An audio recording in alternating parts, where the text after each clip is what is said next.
Армысыздар.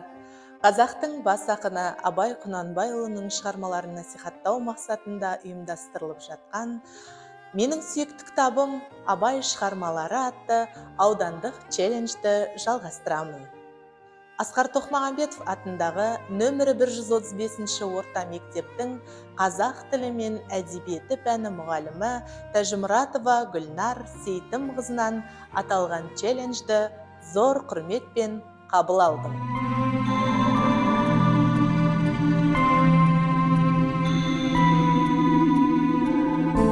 Бұл жасқа келгенше жақсы өткіздік пе, жаман өткіздік пе, әйтеуір бір талай өмірімізді өткіздік.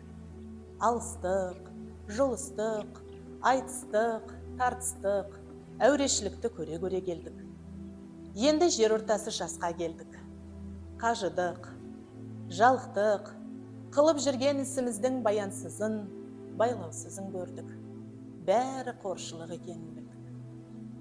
Ал енді қалған өмірімізді қайтып, не қылып өткіземіз? Соны таба алмай, өзім де қайранмын. Ел бағу. Жоқ, елге бағым жоқ. Бағусыз дертке ұшырайын деген кісі бақпаса, не албыртқан, көңілі басылмаған жастар бағамын демесе, бізді Құдай сақтасын. Мал бағу. Жоқ, баға алмаймын. Балалар өздеріне керегінше өздері бағар. Енді қартайғанда қызығын өзің түгел көре алмайтұғын, ұры, залым, тілемсектердің азығын бағып беремін деп, қалған аз ғана өмірімді қорлар жайым жоқ. Ғылым бағу. Жоқ, ғылым бағарға да, ғылым сөзін сөйлесер адам жоқ. Білгеніңді кімге үйретерсің? Білмегеніңді кімнен сұрарсың? Елсіз, күнсіз де кездемені жайып салып, қолына кезін алып отырғанның не пайдасы бар? Мұңдасып, шер тарқатысар кісі болмаған соң, ғылым өзі бір тез қартайтатұғын күйік. Софылық қылып дін бағу. Жоқ, ол да болмайды. Оған да тыныштық керек. Не көңілде, не көрген күніңде бір тыныштық жоқ. Осы елге, осы жерде не қылған софылық. Балаларды бағу. Жоқ, баға алмаймын. Бағар едім. Қалайша бағудың мәнісін де білмеймін. Не болсын деп бағам? Қай елге қосайын, қай харекетке қосайын?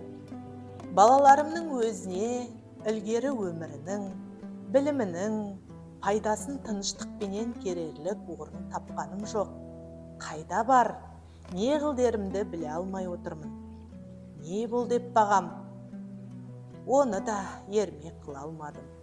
Ақыры ойландым.